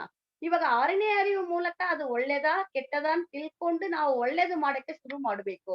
ಬಟ್ ತಿರ್ಗಾ ಅದೇ ಕೆಟ್ಟದ್ದು ಏನಂದ್ರೆ, ಇವಾಗ ಹಿರಿಯವರ ಮೂಲಕ ಬಂದಿರೋದು ಅಚ್ಚತ್ತುಗಳನ್ನೇ ನಾವು ಸಂಚಿತ ಕರ್ಮ ಅಂತ ಹೇಳ್ತೀವಿ. ಇವಾಗ 3 ವಯಸ್ಸಿಂದು ಈ ಕ್ಷಣ ತನಕ ನಾನ್ ಏನ್ ಮಾಡಿರುವ ಒಳ್ಳೇದು, ಕೆಟ್ಟದು ಎರಡೂನು ಸೇರಿರೋದೇ ಏನ್ ಹೇಳ್ತೀವಿ ಅಂದ್ರೆ ಪ್ರಾರಬ್ಧ ಕರ್ಮ ಅಂತ ಹೇಳ್ತೀವಿ. ಇವಾಗ ಈ 2 ರೆಕಾರ್ಡ್‌ಗಳುನು ಇವಾಗ ನಮ್ ತಲೆ ಕೇಂದ್ರದಲ್ಲಿ ಇದೆಯಾ ಇಲ್ವಾ? ಆವಾಗ ಅಲ್ಲಿ ಏನಿದೆಯೋ ಅದೇ ತಾನೇ ಎತ್ತಿ ಈಚೆ ತೋರ್ಸುತ್ತೆ. ಕುಗ್ಗುವ ಗುಣವಾಗಿ ಅಲ್ಲಿ ಹೋಗಿ ಸೇರ್ಸ್ಬಿಡತ್ತೆ. ತಿರ್ಗಾ ಹಿಗ್ಗುವ ಗುಣವಾಗಿ ಅದೇ ದೇವ್ರು ಬಟ್ಟ ಬಯಲೇ ಏನ್ ಮಾಡುತ್ತೆ? ತಿರ್ಗಾ ಹೊರಗಡೆ ಬಂದು ಫಲವಾಗಿ ಕೊಡುತ್ತೆ. ಆವಾಗ ಏನಾಗತ್ತಂದ್ರೆ ಇವಾಗ ಅಲ್ಲಿ ಸೇರ್ಸಿರೋದು ಇವಾಗ ಹೊರಗಡೆ ಬರ್ತಾ ಇದೆ ಅಂದ್ರೆ ಅದನ್ನೇ ಇನ್ಮೇಲ್ ಬರೋದು ಹೆಂಗಿರ್ಬೇಕು ಆಕಾಮ್ಯ ಕರ್ಮ, ಇನಿಮೇಲ್ ಬರೋದಕ್ಕೆ ಆಕಾಮ್ಯ ಕರ್ಮ ಅಂತ ಹೇಳ್ತೀವಿ. ಏನ್ ಸೇರ್ಸಿದೀವೋ ಅದೇ ತಾನೇ ಇವಾಗ ಈಚೆಗೆ ಬರುತ್ತೆ ಅಂದ್ರೆ ಬರಕ್ ಮುಂಚೆ ಎಲ್ಲಿ ಬರುತ್ತೆ? ನಮ್ಮ ಮೆದುಳಲ್ಲಿ ಭಾವನೆಯಾಗಿ ಫಸ್ಟ್ ಬರುತ್ತೆ. ಏನಂದ್ರೆ ಭಾವನೆಯೇ ನುಡಿಯಾಗಿ ಆಮೇಲೆ ಅದೇ ಕ್ರಿಯೆ ಆಗೋದು. ಇವಾಗ ಭಾವನೆಯಾಗಿ ಬರೋವಾಗಲೇನೆ ನನಗೆ ಬರೋದು ಒಳ್ಳೇದಾ ಕೆಟ್ಟದನ್ನ ಅರ್ತ್ಕೊಳಕ್ಕೆ ದೇವ್ರ ಅರಿವುನು ಕೊಟ್ಟಿದ್ದಾರೆ. ಈ 6ನೇ ಅರಿವಿನ ಮೂಲಕ ಅಲ್ಲೇ ಅದನ್ನ ಸರಿಪಡಿಸಿ ಅದಕ್ಕೆ ಮಗರಿಷಿ ನಮಗೆ ಇಂಟ್ರಾಸ್ಪೆಕ್ಷನ್ ಅಲ್ಲಿ ಫಸ್ಟ್ ಕೊಟ್ಟಿರೋದು ಭಾವನೆಯ ವಿಶ್ಲೇಷಣೆ. ಭಾವನೆಯನ್ನು ಯಾರು ವಿಶ್ಲೇಷಣೆ ಮಾಡಿ, ಯಾವುದು ಸಂಶೋಧನೆ ಮಾಡಿ ಶುದ್ಧವಾಗಿ ಇಟ್ಟುಕೊಳ್ತಾರೋ ಅವರೆಲ್ಲ ಜ್ಞಾನಿ. ಜ್ಞಾನಿ ಅಂದ್ರೆ ಹೋಗಿ ಕಾಟಲ್ಲಿ ಹೋಗಿ ಅಲ್ಲಿ ಹೋಗಿ ಕೂತ್ಕೊಂಡು ಧ್ಯಾನ ಅದೆಲ್ಲ ಇಲ್ಲ. ಮೊದಲನೇ ಸ್ಟೆಪ್ ಯಾವುದೆಂದ್ರೆ ನಮ್ಮ ನಮಗೆ ಬರುವ ಭಾವನೆಗಳನ್ನ ಸಂಶೋಧನೆ ಮಾಡಿ ಅದನ್ನ ಶುದ್ಧವಾಗಿ ಮಾಡಿಬಿಟ್ರೆ ಅವನೇ ಜ್ಞಾನಿ. ಭಾವನೆ ಪಾಠದಲ್ಲಿ ಒಂದೇ ಲೈನಲ್ಲಿ ಕೊಟ್ಬಿಟ್ಟಿದ್ದಾರೆ ಜ್ಞಾನಿ ಅಂದ್ರೆ ಏನು ಅಂದ್ಬಿಟ್ಟು. ಆತರ ಇರೋವಾಗ ಅದನ್ನ ನಾವು ಕ್ಲೀನ್ ಮಾಡೋದಕ್ಕೇದ ನಮಗ್ ಅರಿವು ಕೊಟ್ಟಿರೋದು. ತಿರ್ಗ ಅದೇ ತಪ್ಪು ಮಾಡೋದಿಕ್ಕಿಲ್ಲ. ಏನಂದ್ರೆ ಇದು ಕರೆಕ್ಟ್ ಆಗಿ ನಮ್ಗೆ ಗೊತ್ತಿಲ್ಲ. ಅದಕ್ಕೆ ನಮಗೆ ಕರ್ಮ ಕೆಟ್ಟದ್ದು ಮಾಡಿದ್ರೆ ಕೆಟ್ಟದ್ದು ಬರುತ್ತೆ, ಒಳ್ಳೇದು ಮಾಡಿದ್ರೆ ಒಳ್ಳೇದು ಬರುತ್ತೆ ಅಂತ ಗೊತ್ತಿದ್ರೂನು ತಪ್ಪು ಮಾಡ್ತೀವಿ. ಏನಂದ್ರೆ ಕರೆಕ್ಟ್ ಆಗಿ ಗೊತ್ತಿಲ್ಲ. ಇವಾಗ ನನಗ್ ಭಾವನೆಯಾಗಿ ಇರೋದುನು ಬಂದು ನೆಕ್ಸ್ಟ್ ಜನರೇಷನ್ ತನಕ ಹೋಗುತ್ತೆ ಅಂತ ಗೊತ್ತಾಗಿದ ಮೇಲೆ ಇವಾಗ ನಾವು ಏನ್ ಮಾಡ್ಬೇಕು? ಇವಾಗ ಸರಿಪಾ ನಮಗೆ ರೆಕಾರ್ಡ್ ಆಗಿರೋದೆಲ್ಲ ಯಾವ ತರ ಗುರ್ತುಗಳಾಗಿ ಗೊತ್ತಾಗತ್ತೆ? ಅದನ್ನೇ ದೇಹದಲ್ಲಿ ರೋಗವಾಗಿ ನಮ್ಮ ಆತ್ಮ ಅಂದ್ರೆ ಆತ್ಮಕ್ಕೆ ಕಳಂಕ ಇಲ್ಲಪ್ಪ. ಆತ್ಮದಲ್ಲಿ ನಾವು ಮಾಡ್ತಾ ಇರೋದೆಲ್ಲ ಹೋಗಿ ಕಳಂಕವಾಗಿ ಅಂಟುಕೊಂಡ್ಬಿಳತ್ತೆ. ಈ ಅಂಟು ಇವಾಗ ನಾವು ಬಾತ್ರೂಮ್ ಹಂಗೆ ಉಜ್ಜದೆ ಹಂಗೆ ಬಿಟ್ಬಿಟ್ರೆ ಏನಾದ್ರು ಕೊಳೆ ಡೈಲಿ ಕೊಳೆ ಸೇರಿ ಕೊಳೆಯಾಗಿರುತ್ತೆ. ಆ ಕೊಳೆ ನೀಕಿದ್ರೆ ತಿರ್ಗಾ ಬಾತ್ರೂಮ್ ಕ್ಲೀನ್ ಆಗಿರುತ್ತಲ್ವಾ? ಅದೇ ತರನೇ ನಮ್ಮ ಆತ್ಮ ಕ್ಲೀನ್ ಯಾವಾಗ್ಲೂನು. ಬಟ್ ಅದು ಈ ಜೀವ ಹುಟ್ಟಿ ಬರೋದಕ್ಕೋಸ್ಕರ ಅದು ಟ್ರಾವೆಲ್ ಆಗ್ತಾ ಬಟ್ ಅದ್ರ ಮೇಲೆ ಅಂಟುಕೊಂಡಿರುವ ಇದು ಕೊಳೆ ಇರುತ್ತಲ್ವಾ? ಆ ಕೊಳೆನ ನೀಗಿಸುವುದಕ್ಕೆ ನಾವು ಹುಟ್ಟಿ ತಿರ್ಗಾ ಬರ್ತಾ ಇದೀವಿ. ಇಲ್ವಾ? ಅದಕ್ಕೆ ಕ್ಲೀನ್ ಮಾಡೋದಕ್ಕೆ ಯಾವ್ದು ಕೊಟ್ಟಿದ್ದಾರೆ ದೇವ್ರು? ಅರಿವು ಕೊಟ್ಟಿದ್ದಾರೆ. ಬಟ್ ನಾವು ಆ ಕೊಳೆನ ನೀಗಿಸದೆ ತಿರ್ಗ ಸೇರ್ಕೊಂಡೇ ಇದ್ರೆ, ಆವಾಗ ಅದು ಎಷ್ಟು ನಾವು ಇವಾಗ ಬಾತ್ರೂಮ್ ತಿರ್ಗ ಸೇರಿ ಇರೋ ಆ ಫುಲ್ ತುಂಬಾ ಅಂಟ್ಕೊಂಡ್ ಬಿಟ್ರೆ ಏನ್ ಮಾಡಕ್ಕಾಗತ್ತೆ? ಎಷ್ಟೇ ಆಸಿಡ್ ಹಾಕಿದ್ರು, ಎಷ್ಟೇ ಹಾರ್ಪಿಕ್ ಹಾಕಿದ್ರು ಹೋಗಲ್ಲ ಅಂದ್ರೆ ಏನ್ ಮಾಡ್ತೀವಿ? ಅದನ್ನೇ ತೆಗೆದು ಬಿಟ್ಟು ಬೇರೆ ಹಾಕ್ತಿವಿ. ಅದೇ ತರನೇ ಇವಾಗ ನಮಗೆ ಜನರೇಷನ್ ಬೈ ಜನರೇಷನ್ ನಾವು ಕ್ಲೀನ್ ಮಾಡಲ್ಲ. ಅದನ್ನ ಹಂಗೆ ತಿರ್ಗ ಮಾಡಿನೇ ಇವಾಗ ಎಲ್ಲರದು ಒಂದು ಏನಾಗಿದೆ ಅಂದ್ರೆ ಕೆಟ್ಟದೇ ಅದನ್ನೇ ಎಲ್ಲಾರು ಒಳ್ಳೆ ತರ ಭಾವಿಸೋ ಅಷ್ಟು ಮನ್ಸ್ ಬಂದ್ಬಿಟ್ಟಿದ್ದಾರೆ. ನೋಡಿ ಅದನ್ನೇ ಇವಾಗ ಎಲ್ಲಾರು ಒಂದು ಪಿಕ್ಚರ್ ಅಲ್ಲಿನು ಕೆಟ್ಟದು ಒಂದು ಹೀರೋ ಬಂದು ಏನಾದ್ರು ಕೆಟ್ಟದ್ದು ಮಾಡೋವಾಗ ಅದನ್ನೇ ಇವಾಗ ಎಲ್ಲಾರುನು ಎಂಜಾಯ್ ಮಾಡ್ತಾರೆ. ಏನಂದ್ರೆ ಹೀರೋ ಅಂದ್ರೆ ಏನು ಒಳ್ಳೇದ್ ಮಾಡಿ ತೋರ್ಸ್ಬೇಕು. ವಿಲ್ಲನ್ದ ಕೆಟ್ಟದ್ ಮಾಡ್ಬೇಕು. ಬಟ್ ಇವಾಗ ಹಂಗಿಲ್ಲ. ಈ ಏನಂದ್ರೆ ಎಲ್ಲಾ ಮನೋಭಾವನೆಗೂ ಒಳ್ಳೇದೇ ಕೆಟ್ಟದಕ್ಕೆ ಇವಾಗ ಅರ್ಥ ಆಗಿಲ್ಲ. ಅದಕ್ಕೆ ಹಂಗ ಆಗ್ಬಿಟ್ಟಿದೆ. ಬಟ್ ಇವಾಗ ನಾವು ಏನ್ ಮಾಡ್ಬೇಕು? ಅದೆಲ್ಲ ತಿಳ್ಕೊಂಡು ನಾವು ಸರಿ ಇವಾಗ ಅದಕ್ಕೆ ಏನ್ ಮಾಡಿದ್ವಿ ಇದನ್ನ ಹೆಂಗೆ ಸರಿ ಮಾಡೋದು? ಇವಾಗ ಏನು ಆತ್ಮದಲ್ಲಿ ಕಳಂಕ ಅಂತ ಹೇಳಿದ್ವಿ. ಅದು ಹೇಗೆ ಬರುತ್ತೆ? ಆ ಇದು ಜೀವನದಲ್ಲಿ ಸಮಸ್ಯೆಗಳಾಗಿ, ಮನಸ್ಸಿನಲ್ಲಿ ಗೊಂದಲವಾಗಿ ಬರುತ್ತೆ. ದೇಹದಲ್ಲಿ ರೋಗ ಎಲ್ಲಾರ್ಗೂ ಗೊತ್ತು. ಆವಾಗ ನಮಗೆ ಎದ್ದು ನಡಿಯಕ್ಕಾಗಲ್ಲ, ಕೂತ್ಕೊಳ್ಳಕ್ ಆಗಲ್ಲ ಅಂದ್ರೆ ಏನರ್ಥ? ನಮ್ಗೆ ಕರ್ಮ ಅಂತ ಗೊತ್ತಿದೆ. ಬಟ್ ನೆಕ್ಸ್ಟ್ ಇದು ಆತ್ಮದಲ್ಲಿ ಕಳಂಕ ಹೆಂಗೆ? ಕನ್ಫ್ಯೂಷನ್ ಮೈಂಡ್ ಏನ್ ಹೇಳಿದ್ರು ಅರ್ಥ ಆಗಲ್ಲ. ಅವ್ರಿಗೂ ಬುದ್ಧಿಯಲ್ಲಿ ಸ್ವಯವಾಗಿ ಅರ್ಥ ಮಾಡ್ಕೊಳಕ್ ಆಗಲ್ಲ. ಇನ್ನೊಬ್ರು ಹೇಳಿದ್ರುನು ಅರ್ಥ ಮಾಡ್ಕೊಳಕ್ ಆಗಲ್ಲ. ಕನ್ಫ್ಯೂಷನ್ ಸ್ಟೇಜ್ ಅಲ್ಲೇ ಇದ್ದಾರೆ. ಅದನ್ನೇ ಕನ್ಫ್ಯೂಷನ್ ಮೈಂಡ್. ಇನ್ನೊಂದು ಜೀವನದಲ್ಲಿ ಸಮಸ್ಯೆಗಳು ಅಂದ್ರೆ ಅಬ್ಬ ಒಂದು ಇದು ಇವಾಗ ಸಾಲ ಹೋಯ್ತು. ಈ ಹಣ ಹಿಂಗ್ ಮಾಡಿದೀನಿ, ಹಂಗ್ ಮಾಡಿದೀನಿ. ಅಪ್ಪ ನೆಕ್ಸ್ಟ್ ನಾನ್ ಚೆನ್ನಾಗಿರ್ಬೋದು ಅನ್ಕೊಳ್ಳಕ್ ಮುಂಚೆನೆ ಇದು ಮುಗಿಯಕ್ ಮುಂಚೆನೆ ಇನ್ನೊಂದು ಕಷ್ಟ ಬಂದ್ಬಿಡತ್ತೆ. ಈ ತರ ಅಯ್ಯೋ ಯಾವಾಗ ಈ ಕಷ್ಟ ಹೋಗೋದು ಅಂದ್ಬಿಟ್ಟು ಇದರಲ್ಲೇ ನಾವು ಮುಳುಗಿ ಇರ್ತೀವಿ. ಕಾರಣ ಏನಂದ್ರೆ ಅಷ್ಟೊಂದು ಕೊಳೆಗಳು ಸೇರ್ಸ್ಕೊಂಡಿದ್ದೀವಿ. ಇದನ್ನೇ ಆತ್ಮದಲ್ಲಿ ಕಳಂಕ ಅಂತ ಹೇಳ್ತೀವಿ. ಬಟ್ ಅದನ್ನ ನೀಗಿಸಕ್ಕೆ ಏನ್ ಮಾಡ್ಬೇಕು? ಒಂದು ಬಂದು ನಮ್ಮ ಮಗರಿಷಿ ಹೇಳಿರೋದು ಪ್ರಾಯಶ್ಚಿತ್ತ, ಮೇಲ್ಮುದ್ರಣ ಅಂಡ್ ಪೂರ್ತಿ ಅಳಿಸೋದು. ಪ್ರಾಯಶ್ಚಿತ್ತ ಅಂದ್ರೆ ಅದು ಕೊಳೆ ಆಗಕ್ಕೆ ಮುಂಚೆನೆ ಅದು ಏನ್ ಇವಾಗ ತಪ್ಪು ಅಂತ ಗೊತ್ತಾಗತ್ತೆ. ಆ ತಪ್ಪು ಹೋಗಿ ಅಚ್ಚುತ್ತ ಆಗಕ್ಕೆ ಮುಂಚೆನೆ ಸಾರಿ ಕೇಳೋದು. ಇಲ್ಲಾಂದ್ರೆ ಒಂದು ತಪ್ಪು ಮಾಡಿದ್ವಿ ಆಗ ಗೊತ್ತಿಲ್ಲದ್ರೆ ಅವ್ರ ಕಾಲನ್ನ ತುಳಿದು ಬಿಟ್ಟಿವಿ. ಆವಾಗ ನಮ್ಗೆ ಅವ್ರ್ ನೋವಾಗತ್ತೆ. ಆ ನೋವು ಅಯ್ಯೋ ನೋಡಿ ಹೆಂಗೆ ಅವ್ರು ತುಳಿದ್ ಬಿಟ್ರು ಅಂದ್ಬಿಟ್ಟು ಅವ್ರು ಅನ್ಕೊಂಡು ಅದ್ ನೋವು ಸಾರಿ ನಾನ್ ಗೊತ್ತಿಲ್ಲದೆ ತುಳಿದ್ಬಿಟ್ಟೆ ಅಂತ ಹೇಳ್ಬಿಟ್ರೆ ಏನಾಗತ್ತೆ? ಪ್ರಾಯಶ್ಚಿತ್ತ ಆಗತ್ತೆ.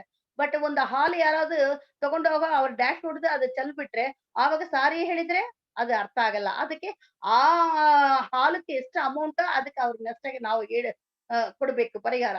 ಅದು ಮಾಡಿದ್ರೆ ಪ್ರಾಯಶ್ಚಿತ್ತ. ಈ ತರ ಒಂದು ಒಳ್ಳೇದು ಇದು ಒಳ್ಳೇದಾಗಿ ಕೆಟ್ಟದ್ದು ಮಾಡ್ಬಾರ್ದು. ಇದೆಲ್ಲ ಪ್ರಾಯಶ್ಚಿತ್ತ. ಬಟ್ ಮೇಲ್ಮುದ್ರಣ ಅಂದ್ರೆ ಏನು? ಇವಾಗ ಆಲ್ರೆಡಿ ಮಾಡಿ ಅದು ಅದು ಅಚ್ಚುತ್ತ ಆಗ್ಬಿಟ್ಟಿದೆ. ಹೆಂಗೆ ನಾವು ಸರಿಪಡಿಸೋದು?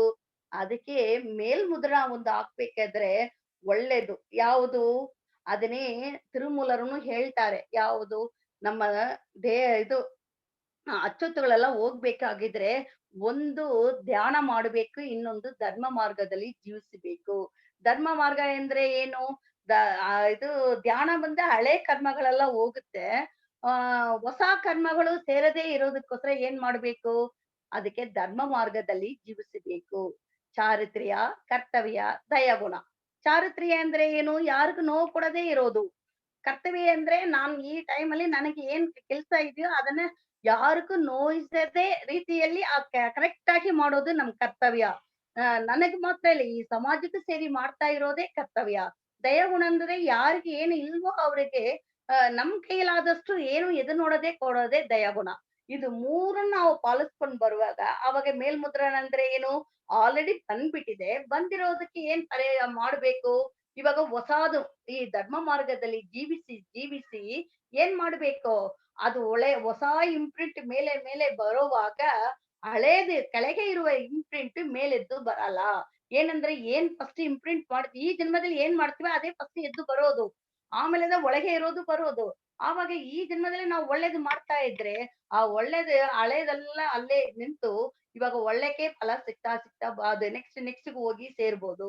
ಆವಾಗ ಏನಾಗತ್ತೆ ಅಂದ್ರೆ ಒಳ್ಳೆ ಅಚ್ಚೊತ್ತುಗಳು ಅದನ್ನೇ ಕನ್ವರ್ಟ್ ಮಾಡ್ತೀವಿ ನಾವು. ಹಳೆ ಅಚ್ಚೊತ್ತುಗಳು ಹೋಗಿ ಹೊಸ ಅಚ್ಚೊತ್ತುಗಳು. ಇವಾಗ ನಮಗೆ ದೇಹದಲ್ಲಿ ರೋಗ ಬಂದ್ಬಿಟ್ಟಿದೆ. ಇದು ಇಂಪ್ರಿಂಟ್ ಆಗ್ಬಿಟ್ಟಿದೆ. ಇವಾಗ ನಾವು ಏನ್ ಮಾಡ್ಬೇಕು? ಅದ ಸರಿ ಮಾಡೋದಕ್ಕೆ ಎಕ್ಸರ್ಸೈಸ್ ಮಾಡ್ಬೇಕು, ಔಷಧಿ ತಗೋಬೇಕು, ಕರೆಕ್ಟ್ ಆಗಿ ಊಟ ಮಾಡ್ಬೇಕು. ಆವಾಗ ಆ ಗುಣ ಆಗುತ್ತಲ್ವಾ? ಆ ಹಳೆ ಅಚ್ಚೊತ್ತು ಹೋಗುತ್ತಾ ಇಲ್ವಾ? ಆ ತರ ಅದನ್ನೇ ಮೇಲ್ಮುದ್ರಣ ಅಂತ ಹೇಳ್ತೀವಿ. ಇವಾಗ ಪೂರ್ತಿ ಅಳಿಸೋದಂದ್ರೆ ಏನು?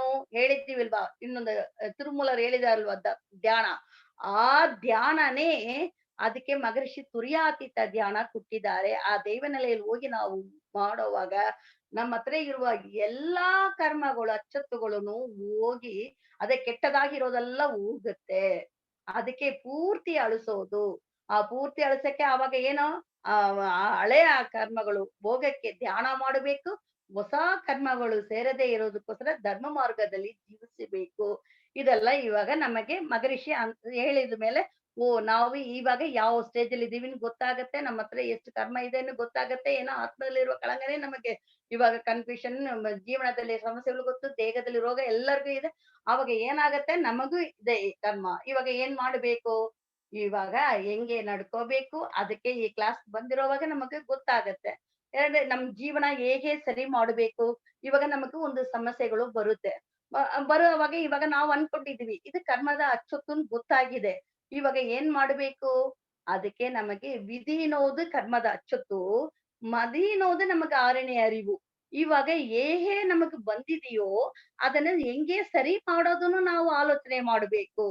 ಬಟ್ ಅದಕ್ಕೆ ನಾವು ಇನ್ನೊಂದು ಒಳ್ಳೇದು, ಕೆಟ್ಟದು ನಮಗ್ ಬರ್ತಾ ಇರುವ ಫಲ ಬೇರೆಯವರಿಂದ ಬರೋದಿಲ್ಲ. ಅದೇ ಒಳ್ಳೇದಾಗಲಿ "தீதும் நன்றும் பிறர் தர வாரா" ಅಂತ ತಮಿಳಲ್ಲಿ ಹೇಳ್ತೀವಿ. ಅದೇ ಏನಂದ್ರೆ ಒಳ್ಳೇದಾಗಲಿ, ಕೆಟ್ಟದಾಗ್ಲಿ ಇತರರಿಂದ ಬರೋದಿಲ್ಲ. ನಮ್ಮ ತಳಿಕೇಂದ್ರದಲ್ಲಿ ಏನ್ ಅಚ್ಚೊತ್ತ ಆಗಿದೆಯೋ ಅದನ್ನೇ ಇವಾಗ ನಮ್ಗೆ ಫಲವಾಗಿ ಬಂದಿದೆ ನಮಗೆ ಅರಿವಾಗಿ ನಾವು ಅರ್ಥ ಮಾಡ್ಕೊಂಡ್ರೆ, ಇವಾಗ ಕೆಟ್ಟದ್ದು ಬರೋವಾಗ ಇದು ಯಾಕೆ? ಇವಾಗ ನಮ್ ಮಕ್ಕಳು ಚೆನ್ನಾಗಿ ಓದ್ಬೇಕು ನಾವು ಆಸೆ ಪಡ್ತೀವಿ ಅಂತ ಅನ್ಕೊಳ್ಳಿ. ಬಟ್ ಅವ್ರು ಎಷ್ಟೇ ಅವ್ರಿಗೆಲ್ಲಾ ಸೌಕರ್ಯಗಳು ಮಾಡಿ ಕೊಟ್ಟಿದ್ರುನು ಅವ್ರು ಓದಲ್ಲ ಅಂದ್ರೆ ಏನ್ ಅರ್ಥ? ಇವಾಗ ನಾವೋ ಇಲ್ಲ ನಮಗೆ ಹಿರಿಯವರೋ ಯಾರೋ ಒಬ್ರು ಇದು ಯಾರ್ಯಾರೋ ನಾವು ಓದೋವರ್ಗೆ ಡಿಸ್ಟರ್ಬ್ ಮಾಡಿದೀವಿ. ಅವ್ರಿಗೆ ಏನೋ ಅನುಕೂಲ ಮಾಡಿ ಕೊಟ್ಟಿಲ್ಲ. ಯಾರೋ ಏನೋ ಕರ್ಮದ ಅಚ್ಚುತ್ತುಗಳು ಏನೋ ಅದೆಲ್ಲ ಇವಾಗ ನಮ್ ಕಲಿಕೇಂದ್ರದಲ್ಲಿ ಇರೋವಾಗ ಇವಾಗ ನಾವು ಆಸೆ ಪಡೋ ತರ ನಮ್ ಮಕ್ಕಳು ಓದಲ್ಲ ಅಂದ್ರೆ, ಇವಾಗ ಅದನ್ನ ಸರಿಪಡಿಸ್ಬೇಕಾದ್ರೆ ಏನ್ ಮಾಡ್ಬೇಕು? ಯಾವುದು ನಮಗೆ ಇಲ್ಲಿ ಸರಿ ಇಲ್ವೋ ಅದಕ್ಕೆ ತಕ್ಕಂತೆ ಇವಾಗ ನೋಡಿ ಯಾರಿಗೆಲ್ಲ ಓದಕ್ಕೆ ಆಗಲ್ವೋ ಮಕ್ಕಳಿಗೆ, ಅವ್ರಿಗೆ ಹೋಗಿ ನಮ್ಮ ದಯಾಗುಣ ಒಂದು 4 ಮಕ್ಕಳಿಗೆ ಹೆಲ್ಪ್ ಮಾಡ್ಬೇಕು. ಯಾವ ತರ ರೀತಿ? ಅವ್ರನ್ನ ಓದಿಸಕ್ಕೆ ನಾವು ದುಡ್ಡು ಕೊಡ್ಬೇಕು.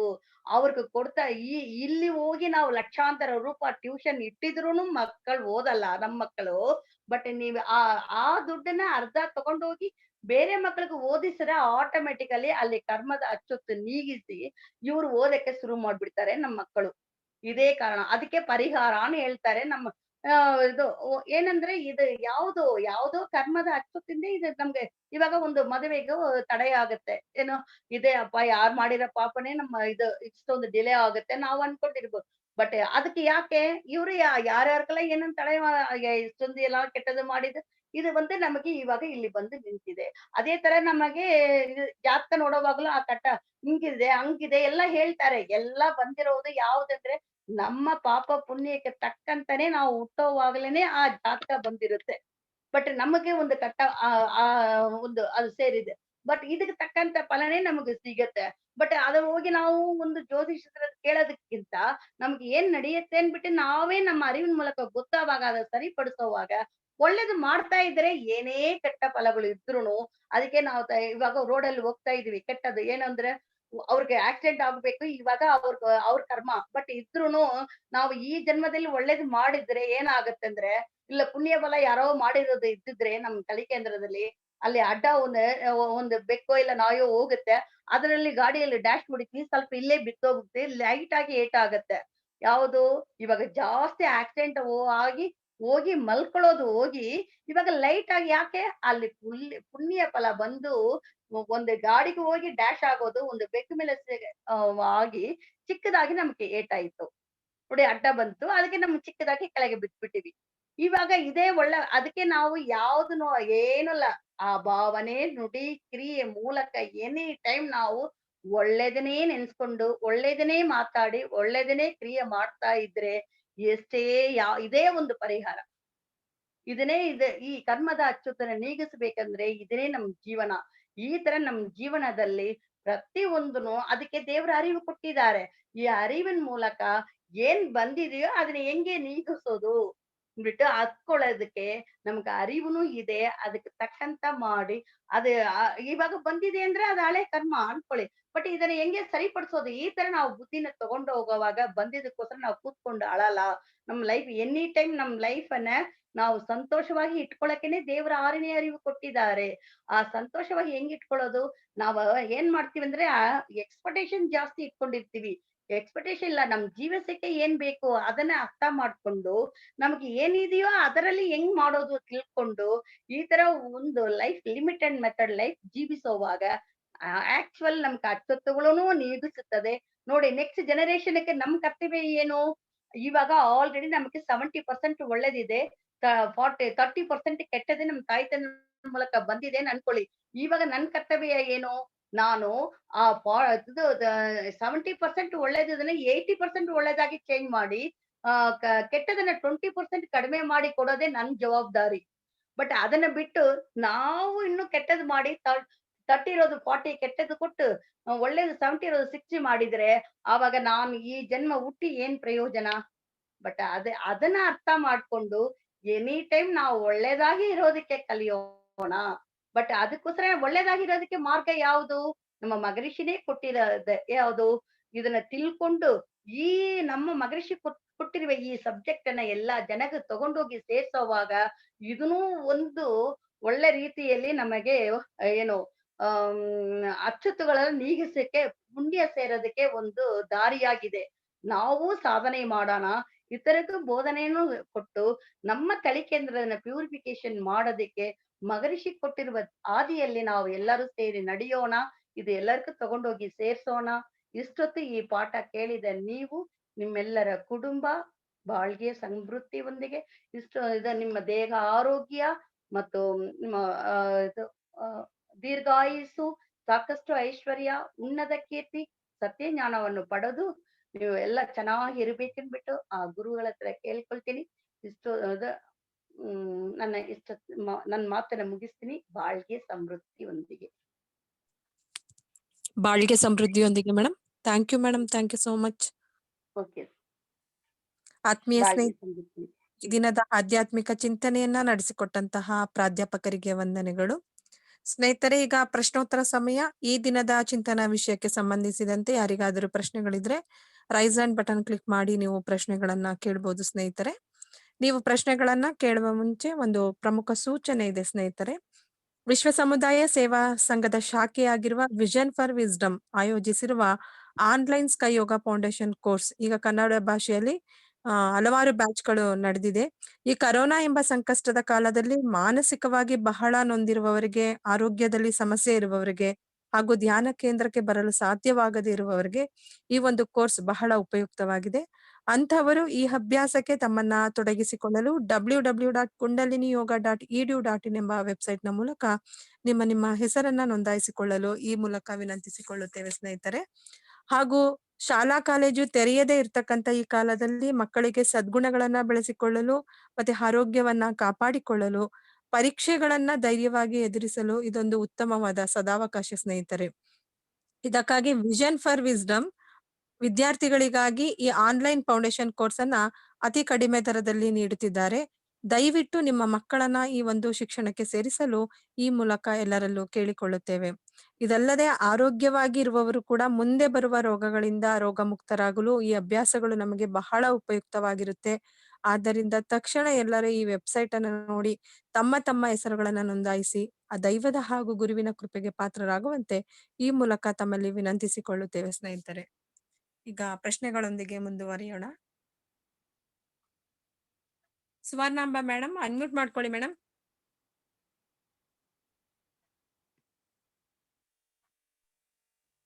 ಹಲೋ, ಬಾಳ್ಗೆ ಸಮೃದ್ಧಿಯೊಂದಿಗೆಪ್ಪ ಗೌರಿ ಅವ್ರೆ. ಬಾಳ್ಗೆ ಸಮೃದ್ಧಿಯೊಂದಿಗೆ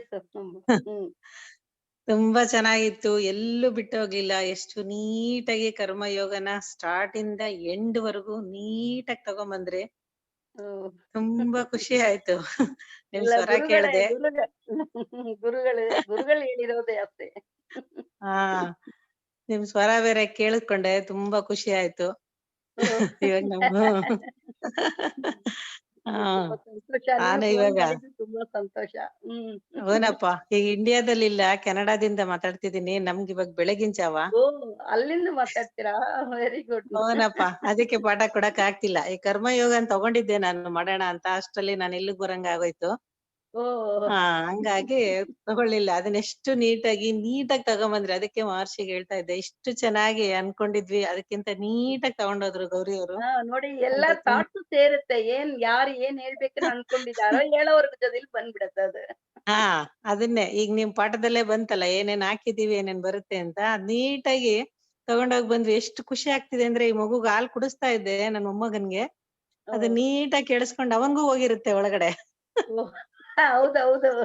ಅವನೇ ಮೂಲಕ ನಮ್ಮ ಮನೆಯವರು ಇದಾರೆ, ಅವರು ಕೇಳಿಸ್ಕೊತಾ ಇದ್ರು. ತುಂಬಾ ಖುಷಿ ಆಯ್ತಪ್ಪ. ನನ್ಗಂತೂ ತುಂಬಾ ಚೆನ್ನಾಗಿದೆ. ಈಗ ಕ್ಲೀನ್ ಆಗಿ ಬೆಳಗ್ಗೆ ಹೊತ್ತು ಕೇಳಿಸ್ಕೊತಾ ಇದೀನಿ. ಅಲ್ಲಿ ಸಾಯಂಕಾಲ ಕೇಳಿಸ್ಕೊತಿದ್ದೆ, ಇಲ್ಲಿ ಬೆಳಗ್ಗೆ ಕೇಳಿಸ್ಕೊತಾ ಇದೀನಿ. Thank you so much Gauri madam. ಬಾಳ್ಗೆ ಸಮೃದ್ಧಿಯೊಂದಿಗೆ. ಬಾಳ್ಗೆ ಸಮೃದ್ಧಿಯೊಂದಿಗೆಪ್ಪ.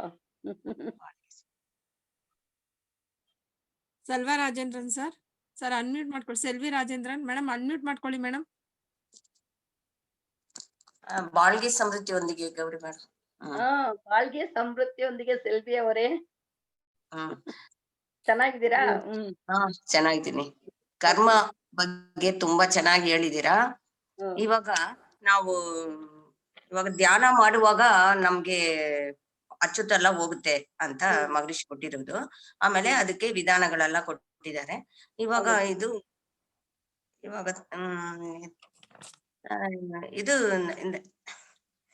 ತಿರುಜ್ಞಾನ ಸಂಬಂಧರೇ ಎಲ್ಲ ಕೊಟ್ಟಿದಾರಲ್ವಾ, ಕುಟುಂಬದಲ್ಲಿ ನೆಮ್ಮದಿ ಬರುವುದಕ್ಕೆ ಅಂತೆಲ್ಲ ಕೊಟ್ಟಿದ್ದಾರೆ. ಕೋಡರು ಪದಿಗಮ್ ಇದೆಲ್ಲ ಕೊಟ್ಟಿದ್ದಾರೆ. ಅದೆಲ್ಲ ನಾವು ಮನೆಯಲ್ಲಿ ಹಾಕ್ಬೋದು ತಾನೆ? ಅದ್ರಲ್ಲೇನೋ ಹೋಗುತ್ತಾ? ಹೋಗುತ್ತೆ. ಏನಂದ್ರೆ ಒಳ್ಳೆ ವೈಬ್ರೇಷನ್ ಇರೋವಾಗ ಮನಸ್ಸಿಗೆ ಅದನ್ನು ಹೋಗುತ್ತೆ. ಬಟ್ ಅದೆಲ್ಲ ಏನಂದ್ರೆ ಯಾವುದೇ ನಾವು ಕೇಳೋವಾಗಲೂನು ನಮ್ಮ ಹತ್ರ ಇರುವ ಅಚ್ಚುತ್ತು ಹೋಗ್ಬೇಕಾಗಿದ್ರೆ ನಾವು ಏನ್ ಮಾಡ್ತೀವೋ ಅದನ್ ಮೇಲೆನೆ ಡಿಪೆಂಡು. ಅದೆಲ್ಲ ಮನಸ್ಸು ಸರಿಯಾಗಿ ಇಟ್ಕೊಳಕ್ಕೆ ಆಗ್ತಾ ಇರ್ತೀವಿ. ಏನಂದ್ರೆ ಮನಸ್ಸು ಒಂದು ಒಳ್ಳೆ ರೀತಿಯಲ್ಲಿ ಒಳ್ಳೆದಾಗಿ ನೆನ್ಸ್ಕೊಳಕ್ಕೆ ಅದೆಲ್ಲ ಅನುಕೂಲ ಮಾಡಿಕೊಡುತ್ತೆ. ಇನ್ನೊಬ್ರು ಅರಿವು, ಇವಾಗ ಮಹರ್ಷಿ ಕೊಟ್ಟಿರುವ ಅರಿವುನು ನಾವು ನಮ್ಮನ್ನ ಬದಲಾಯಿಸಿದರೆ ಮಾತ್ರನೇ ನಮ್ ತಲೆಗೆ ಕ್ಯೂರ್ ಆಗುತ್ತೆ. ಬಟ್ ಅವ್ರ ದಾರಿ ಹೇಳ್ಕೊಡ್ತಾರೆ. ಅದೇ ತರ ಈ ಪ್ರತಿಯೊಬ್ರು ಜ್ಞಾನಿಗಳು ಏನ್ ಕೊಡ್ತಾರೋ ಆವಾಗ ಅದನ್ನ ಕೇಳೋವಾಗ ನಮ್ಗೆ ಮನಸ್ಸಿಗೆ ಶಾಂತಿ ಬರುತ್ತೆ. ಶಾಂತಿ ಬರೋವಾಗ ಏನ್ ಮಾಡ್ತೀವಿ, ಮನಸ್ಸು ಒಳ್ಳೆ ರೀತಿಯಲ್ಲಿ ಥಿಂಕ್ ಮಾಡುತ್ತೆ. ಅವಾಗ ಅರಿವಾಗಿ ನಾವು ಕೆಲಸ ಮಾಡೋವಾಗ ತಪ್ಪುಗಳನ್ನ ಬಿಡುತ್ತೀವಿ. ಅದಕ್ಕೆ ಈ ತರ ಮಹಾನ್ಗಳು, ಇವಾಗ ನಾವು ಒಂದು ಕಥಾಸೃಷ್ಟಿ ಇಲ್ಲ ದೇವ್ರ ನಾಮಗಳು ಏನೆಲ್ಲಾ ಹಾಕ್ತಿವೋ ಅದೆಲ್ಲ ನಮ್ಮನ್ನ ಒಂದು ಸರಿ ಮಾಡಕ್ಕೆ, ಮನಸ್ಸನ್ನ ಸರಿಯಾಗಿ ಇಟ್ಟುಕೊಳ್ಳಕ್ಕೆ ಒಂದು ದಾರಿಯಾಗಿದೆ ಅಷ್ಟೇ. ಬಟ್ ಅದನ್ನ ಬದಲಾಯಿಸೋದು ನಮ್ ಕೈಲಿದೆ. ಸರಿ ಸರಿ ಸರಿ ಮೇಡಮ್. ಬಾಳ್ಗೆ ಏನಪ್ಪ ಸಮೃದ್ಧಿಯೊಂದಿಗೆ. ಹ. ಬಾಳ್ಗೆ ಸಮೃದ್ಧಿಯೊಂದಿಗೆ. ಇಲ್ಲ ಇನ್ನೊಂದು ಕೂಡ ಅದ್ರಲ್ಲಿ ಹೇಳ್ಬೋದು. ಕೆಲವರು ಏನ್ ಮಾಡ್ತಾರೆ, ದೇವಸ್ಥಾನಕ್ಕೆ ಹೋಗಿ ಉಂಡಿಯಲ್ಲಿ ದುಡ್ಡು ಹಾಕ್ಬಿಟ್ರೆ ನಮ್ದು ಹೋಗ್ಬಿಡುತ್ತೆ ಅಂತ ಅನ್ಕೊಳ್ತಾರಲ್ವಾ? ಅದು ಹೇಗೆ ಹೋಗುತ್ತೆ? ಅದು ಆವಾಗ್ಲೂ ಹೋಗಲ್ಲ.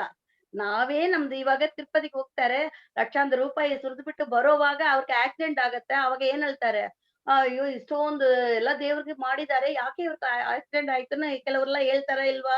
ಬಟ್ ಏನರ್ಥ, ಅವ್ರು ಮಾಡಿರುವ ಪಾಪ ಜಾಸ್ತಿ. ಬಟ್ ಅಲ್ಲೇನೋ ಒಂದಿದೆ. ಬಟ್ ಆಕ್ಸಿಡೆಂಟ್ ಆಗೋದಲ್ಲ ಪಾಪದಿಂದ ಆಗೋದಲ್ಲ. ಒಂದೊಂದಕ್ಕೂ ಒಂದು ಕಾರಣ ಇರುತ್ತೆ. ಬಟ್ ಏನ್ ಹೇಳ್ತೀವಿ ಅಂದ್ರೆ, ನಾವು ಅಲ್ಲಿ ದುಡ್ಡು ಹಾಕಿದ ತಕ್ಷಣ ನಮ್ಗೆಲ್ಲ ಒಳ್ಳೇದು ನಡೆಯುತ್ತೆ ಇಲ್ಲ. ನಾವು ಮಾಡಿರುವ ನಮ್ಮ ತಳಿ ಕೇಂದ್ರದಲ್ಲಿರುವ ಅಚ್ಚೊತ್ತುಗಳನ್ನೇ ಕ್ಲೀನ್ ಮಾಡ್ಬೇಕಾಗಿದ್ರೆ, ಅದೇ ತಿರುಮಲರು ಹೇಳ್ಬಿಟ್ರೆ, ಒಂದು ಧ್ಯಾನ ಮಾಡ್ಬೇಕು, ಇನ್ನೊಂದು ದಾನ ಧರ್ಮ ಅದಾದ್ರೆ ಒಳ್ಳೆ ರೀತಿಯಲ್ಲಿ ನಡ್ಕೋಬೇಕು. ಇದು ಆವಾಗಲೇ ನಾವು ಫುಲ್ ಕ್ಲೀನ್ ಆಗಕ್ಕೆ ಸಾಧ್ಯ. ಇವಾಗ ನಾವು ಅಲ್ಲಿ ಹೋಗಿ ಪರಿಹಾರ ಮಾಡುವಾಗ ಏನಾಗತ್ತೆ ಅಂದ್ರೆ, ದೊಡ್ಡದಾಗಿ ಒಂದು ಏನಾದ್ರು ಬರೋವಾಗ ಅದು ಅಷ್ಟು ಆಗಲ್ಲ, ಸ್ವಲ್ಪ ಕಡಿಮೆ ಆಗತ್ತೆ ಅಷ್ಟೇ. ಬಟ್ ಪೂರ್ತಿ ಹೋಗಲ್ಲ. ಪೂರ್ತಿ ಹೋಗ್ಬೇಕಾಗಿದ್ರೆ ಒಂದು ಧ್ಯಾನ, ಇನ್ನೊಂದು ಧರ್ಮ ಮಾರ್ಗ ಅಷ್ಟೇ ದಾರಿ. Okay okay thank you. Thank you madam. ಇನ್ಯಾರು ಹ್ಯಾಂಡ್ ರೈಸ್ ಮಾಡಿಲ್ಲ ಮೇಡಮ್, ಮುಗಿಸ್ಕೊಳ್ಳೋಣ ಮೇಡಮ್? ಮುಗಿಸ್ಕೊಳ್ಳೋಣ ಅಂತ. Thank you madam, thank you so much. thank ಸ್ನೇಹಿತರೆ, you. ಈ ದಿನದ ಚಿಂತನೆಯನ್ನ ನಡೆಸಿಕೊಟ್ಟಂತಹ ಪ್ರಾಧ್ಯಾಪಕರನ್ನ ಹಾರೈಸುವ ಸಮಯ. ಎಲ್ಲರೂ ಮನಸ್ಸನ್ನ ತುರಿಯಂನಲ್ಲಿ ಕೇಂದ್ರೀಕರಿಸೋಣ. ಶ್ರೀಮತಿ ಗೌರಿ ಮೇಡಮ್ ಮತ್ತು ಅವರ ಕುಟುಂಬ ಸಮೃದ್ಧಿಯೊಂದಿಗೆ, ಅವರ ದೇಹಾರೋಗ್ಯ ಬಾಳ್ಗೆ ಸಮೃದ್ಧಿಯೊಂದಿಗೆ, ಅವರ ಆಧ್ಯಾತ್ಮಿಕ ಸೇವೆ ನಿರಂತರವಾಗಿ ನಡೆಯಲಿ ಎಂದು ಹಾರೈಸೋಣ. ಬಾಳ್ಗೆ ಸಮೃದ್ಧಿಯೊಂದಿಗೆ. ಆತ್ಮೀಯ ಸ್ನೇಹಿತರೆ, ನಾಳಿನ ಕಾರ್ಯಕ್ರಮದ ವಿವರಗಳು ಈ ರೀತಿಯಾಗಿದೆ. ಬೆಳಿಗ್ಗೆ 5:45ಕ್ಕೆ ಕನ್ನಡದಲ್ಲಿ ಧ್ಯಾನ, 6:30ಕ್ಕೆ ಕಾಯಕಲ್ಪ ಮತ್ತು ದೇಹಾಭ್ಯಾಸ. ಮಧ್ಯಾಹ್ನ 2 ಗಂಟೆಗೆ ತಮಿಳಿನಲ್ಲಿ ಧ್ಯಾನ, 2:30ಕ್ಕೆ ಚಿಂತನಾ ವಿಷಯ as we think it happens ಎಂಬ ವಿಷಯದ ಬಗ್ಗೆ ಚಿಂತನೆಯನ್ನ ನೀಡಲಿದ್ದಾರೆ ಪ್ರೊಫೆಸರ್ ಜಯಲಕ್ಷ್ಮಿ ಎನ್ ರವರು.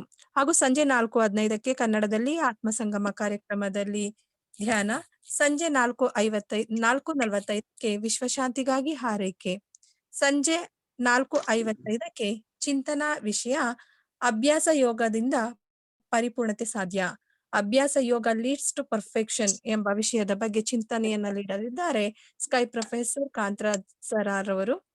ಬಾಳ್ಗೆ ಭೂಮಂಡಲ, ಬಾಳ್ಗೆ ಭೂಮಂಡಲ, ಬಾಳ್ಗೆ ಸಮೃದ್ಧಿಯೊಂದಿಗೆ. ಸ್ನೇಹಿತರೆ, ಈ ದಿನದ ಕಾರ್ಯಕ್ರಮವನ್ನ ಮುಕ್ತಾಯಗೊಳಿಸಿಕೊಳ್ಳೋಣ. ಈ ದಿನದ ಕಾರ್ಯಕ್ರಮದಲ್ಲಿ ಪಾಲ್ಗೊಂಡಂತಹ ಪ್ರಾಧ್ಯಾಪಕರಿಗೂ ಹಾಗೂ ಎಲ್ಲ ಆತ್ಮ ಬಂಧುಗಳಿಗೂ ವಂದನೆಗಳು. ಹಾಗೂ ವಿಶ್ವ ಸಮುದಾಯ ಸೇವಾ ಸಂಘ ಕರ್ನಾಟಕ ವಲಯಕ್ಕೆ ಸೇರಿರುವ ಈ ಆತ್ಮ ಸಂಗಮ ಕಾರ್ಯಕ್ರಮಕ್ಕೆ ಸಹಕಾರ ನೀಡುತ್ತಿರುವ ಎಲ್ಲಾ ಸ್ಕೈ ಸಂಸ್ಥೆಯ ಅಧ್ಯಕ್ಷರಿಗೂ ಹಾಗೂ ಪದಾಧಿಕಾರಿಗಳಿಗೂ ಧನ್ಯವಾದಗಳು. ಕರ್ನಾಟಕದಲ್ಲಿರುವ ಎಲ್ಲಾ ಧ್ಯಾನ ಕೇಂದ್ರಗಳಲ್ಲಿ ಸೇವೆ ಸಲ್ಲಿಸುತ್ತಿರುವ ಎಲ್ಲಾ ಮಾಸ್ಟರ್ ಹಾಗೂ ಪ್ರೊಫೆಸರ್ಗಳಿಗೂ ವಂದನೆಗಳು. ಹಾಗೂ ಈ ಆತ್ಮಸಂಗಮ ಕಾರ್ಯಕ್ರಮ ಯಶಸ್ವಿ ಪೂರ್ಣವಾಗಿ ನಡೆಯಲು ಪ್ರಮುಖ ಪಾತ್ರ ವಹಿಸಿರುವಂತಹ ವಿಶ್ವ ಸಮುದಾಯ ಸೇವಾ ಸಂಘ ಕರ್ನಾಟಕ ವಲಯದ ಅಧ್ಯಕ್ಷರಿಗೂ ಹಾಗೂ ಸ್ಮಾರ್ಟ್ ಶಾಖೆ ಉಪಾಧ್ಯಕ್ಷರ ಮಾರ್ಗದರ್ಶನಕ್ಕಾಗಿ ನಿಮ್ಮೆಲ್ಲರ ಪರವಾಗಿ ಕೃತಜ್ಞತೆಗಳನ್ನ ಸಲ್ಲಿಸುತ್ತೇನೆ. ಹಾಗೂ ದೈವಿಕ ಮಹಾಶಕ್ತಿಯ ಕರುಣೆಯಿಂದ ಎಲ್ಲರಿಗೂ ದೇಹಾರೋಗ್ಯ, ದೀರ್ಘಾಯಸ್ಸು, ಸಾಕಷ್ಟು ಐಶ್ವರ್ಯ, ಉನ್ನತ ಕೀರ್ತಿ, ಸತ್ಯಜ್ಞಾನ ಪಡೆದು ಉನ್ನತವಾಗಿ ಬಾಳುವಂತಾಗಲಿ ಎಂದು ಎಲ್ಲರನ್ನು ಹಾರೈಸಿ ವಿಶ್ವ ಸಮುದಾಯ ಸೇವಾ ಸಂಘ ಕರ್ನಾಟಕ ವಲಯಕ್ಕೆ ವಂದಿಸುತ್ತಾ ವಿಶ್ವಶಾಂತಿ ಪ್ರಾರ್ಥನೆಯೊಂದಿಗೆ ಈ ದಿನದ ಕಾರ್ಯಕ್ರಮವನ್ನ ಮುಕ್ತಾಯಗೊಳಿಸಿಕೊಳ್ಳೋಣ. ಬಾಳ್ಗೆ ಭೂಮಂಡಲ, ಬಾಳ್ಗೆ ಭೂಮಂಡಲ, ಬಾಳ್ಗೆ ಸಮೃದ್ಧಿಯೊಂದಿಗೆ. ವಿಶ್ವಕ್ಕೆಲ್ಲ ಸಕಾಲಿಕ ಮಳೆ ಸಾಕಷ್ಟು ಸುರಿಯಲಿ, ರೈತರೆಲ್ಲ ಧಾನ್ಯವನ್ನು ಹುಮ್ಮಸ್ಸಿನಿಂದ ಬೆಳೆಯಲಿ, ಹಲವು ಉದ್ಯೋಗಗಳ ಮಾಡುತ್ತಿರುವ ಕಾರ್ಮಿಕರು ಉನ್ನತಿಯಾಗಲಿ, ವಿವಿಧತೆಯಲ್ಲಿ ಏಕತೆ ಕಾಣುವ ಸಂಸ್ಕೃತಿಯನ್ನು ಉತ್ತಮವಾಗಿಸಲಿ, ಕಲಹಗಳು ಪೈಪೋಟಿ ಹಗೆತನ ಮೀರಿದ ಆಡಳಿತ ನಡೆಯಲಿ, ಅನಕ್ಷರತೆ ಸಾಲ ಬಡತನ ಕಳಂಕಗಳು ಮರೆಯಾಗಲಿ, ಸುಖ ಬಾಳನ್ನು ನೀಡುವ ಸತ್ಯ ಜ್ಞಾನ ಜ್ಯೋತಿ ಬೀರಲಿ. ನಮ್ಮ ಕರ್ತವ್ಯ ಧಾರ್ಮಿಕ ಬಾಳ್ವೆಯ ಗುರಿಯನ್ನೇ ಉತ್ತಮವಾಗಿಸಲಿ. ನಮ್ಮ ಕರ್ತವ್ಯ ಧಾರ್ಮಿಕ ಬಾಳ್ವೆಯ ಗುರಿಯನ್ನೇ ಉತ್ತಮವಾಗಿಸಲಿ. ನಮ್ಮ ಕರ್ತವ್ಯ ಧಾರ್ಮಿಕ ಬಾಳ್ವೆಯ ಗುರಿಯನ್ನೇ ಉತ್ತಮವಾಗಿಸಲಿ. ಬಾಳ್ಗೆ ಭೂಮಂಡಲ, ಬಾಳ್ಗೆ ಭೂಮಂಡಲ, ಬಾಳ್ಗೆ ಸಮೃದ್ಧಿಯೊಂದಿಗೆ.